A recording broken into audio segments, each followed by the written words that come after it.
तो राजन, अगर तुम अपने जीवन को सुधारना चाहते हो तो कुछ बातों का तुम विशेष ध्यान दो कि जितासनो जीत संगो। सबसे पहले जितासनो, अपना आसन जीतो। एक आसन पर बैठने का प्रयास करो। एक आसन पर बैठने का, एक आसन पर बैठने का अर्थ है, आसन तो कई प्रकार के हैं, पर जैसे आप और हम अभी बैठे हैं, इस आसन को कहते हैं सुखासन। आराम से जो आपको लग जाए कोई एक आसन साध लो। एक आसन पर बैठने का प्रयास करो। और शास्त्र कहता है एक साधे सब सदे और सब साधे सब जाए। एक आसन पर बैठने का प्रयास करो। जो आपको लग जाए, 5 मिनट, 10 मिनट, 15 मिनट, जो आपको लग जाए ना उतना बैठो। फिर धीरे धीरे समय को बढ़ाओ, आधा घंटा, 1 घंटा बढ़ाओ। जितासनो, आसन को जीतो। जीत श्वासो, थोड़ा नित्य प्राणायाम करो, जो प्राणायाम बताए गए हैं, है ना। और जीत श्वासो जीत संगो, संग अच्छा करो, क्योंकि शास्त्र कहता है जैसा करोगे संग और वैसा चढ़ेगा रंग। संग अच्छा करो। जिस व्यक्ति के साथ जैसे संग के साथ रहोगे ना, वैसा वैसा अपना भाव बनता जाएगा। ये बात पक्का मान लेना। अगर आप अफीम खाने वाले के साथ ज्यादा लगोगे तो गारंटी की बात, एक दिन घंटी आप भी लगाने लग जाओगे। जिसके साथ रहोगे उसका रंग चढ़ेगा ही चढ़ेगा। तो संग अच्छे लोगों का करो।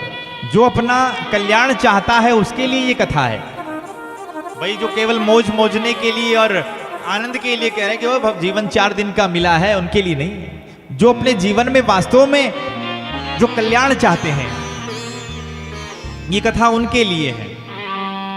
जो अपना कल्याण चाहते हैं, और निश्चित आप अपना कल्याण चाहते हैं, इसीलिए आप यहां बैठे हैं। तो अच्छे लोगों का संग करो। अच्छे लोगों का संग करोगे तो निश्चित वैसा ही आपका भाव रहेगा। एक बात हम आपको बताएं, आप आपकी बेटी के लिए अगर लड़का देखने जाओ ना, देखो उनकी धन संपदा देखो, ये आप आपका जानो, लेकिन हमारे कहने से एक बात अच्छी देख लेना, चाहे भले करोड़ों का धन हो, पर उस लड़के का संग किसके साथ है, बस ये जरूर देख लेना। उसकी ऊठ बैठ कहां पर है। अगर उसका संग अच्छे लोगों में है, चाहे वो कैसा भी है, अपने आप भगवान की कृपा से सब काम हो जाएगा। इसलिए संग देखो, संग का बड़ा महत्व है। और जितेंद्रिय राजन, थोड़ी इंद्रियों को काबू में करो। जैसा अगर मन अभी कह रहा है आपका गुलाब जामुन खा लें, थोड़ा कंट्रोल करो, थोड़ा रुको, जितेंद्रिय बनो। शास्त्र कह रहा है, यहां श्री सुखदेव जी महाराज कह रहे हैं कि जितेंद्रिय बनो। क्योंकि राजन, ये मन भी एक बकरे की तरह है। एक राजा साहब के पास एक बकरा था। भाव से बोलो ना एक बार। तो राजा साहब के पास एक बकरा था, तो राजा साहब ने पूरे नगर में एक ऐलान कर दिया, और ऐलान करके कहा कि मेरे पास एक बकरा है, और इस बकरे का जो पेट भर देगा मैं उसे अपना आधा राज्य दूंगा। बकरे का पेट भरने वाले को क्या मिलेगा? आधा राज्य।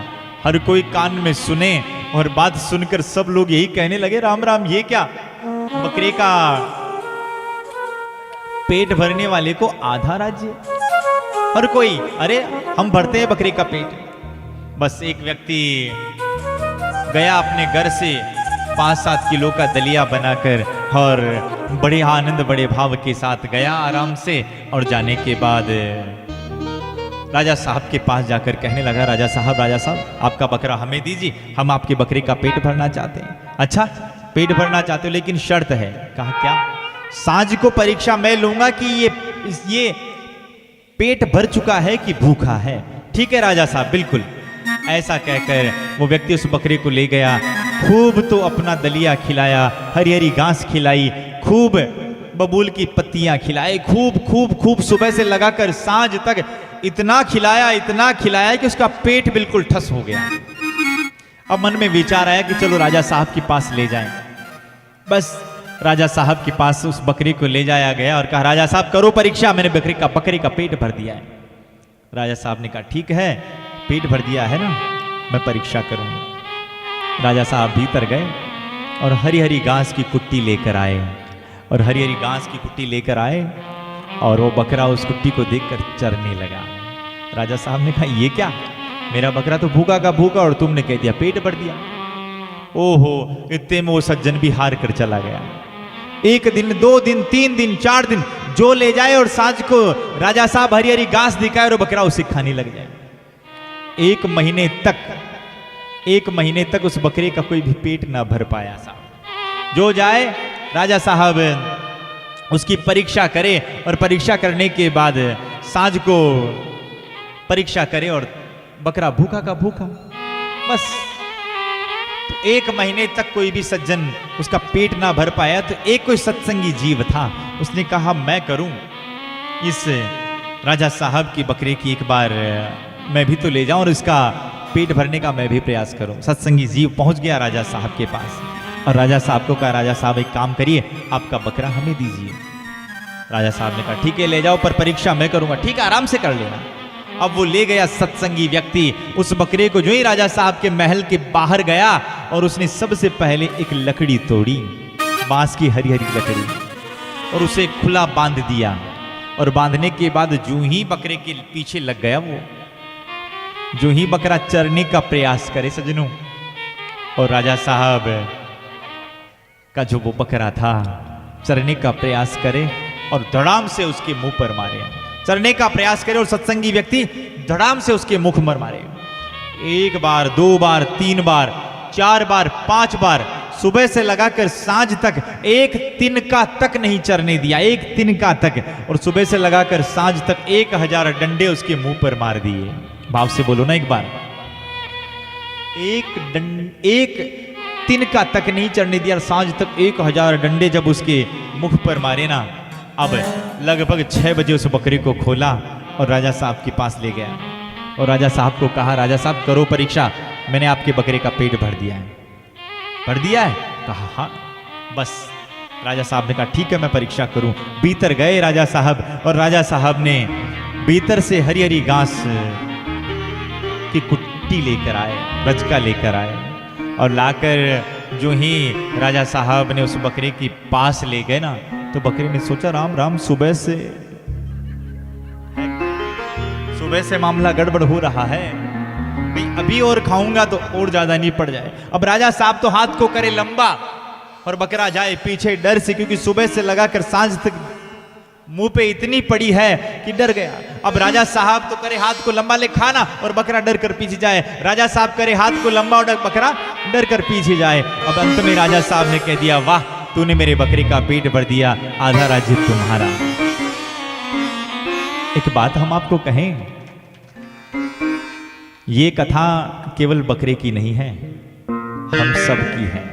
हमारा मन है ना, हमारा मन एक बकरा है और इसे चराने वाला जीवात्मा है और इसकी परीक्षा लेने वाला परमात्मा है।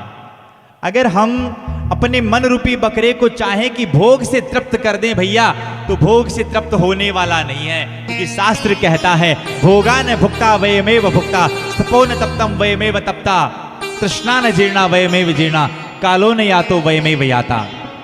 कि भोग से तृप्त होने वाला नहीं। आज गुलाब जामुन मांग खिलाओगे ना अपने मन रूपी बकरे को, कल ये रसगुल्ला मांगेगा, कल रसगुल्ला खिलाओगे तो परसों जलेबी मांगेगा, क्योंकि भोग से कभी तृप्त होता नहीं है। तृप्त कैसे होगा? आपका मन रूपी बकरा अगर आपसे भोग मांगे ना, उस समय उसे विवेक रूपी लकड़ी से मारो, जैसा उस सत्संगी ने मारा है, विवेक रूपी लकड़ी से। और ऐसा मारो, अगर आपका मन कहे कि गुलाब जामुन खाना है, आपके मन रूपी बकरे को डांटो और फटकार करके बढ़ाया गुलाब जामुन खाने वाला, चल पहले भगवान के मंदिर में चल, 5 नाम भगवान के लिए, फिर मिलेगा। एक बार नहीं, ऐसे 1000 बार आपके मन को बार बार विवेक रूपी लकड़ी से अगर आप तृप्त करोगे ना, तो ये मन अपने आप तृप्त हो जाएगा। बाकी इस दुनिया में किसी की भी ताकत नहीं कि इस मन को ऐसे तृप्त कर पाए साहब।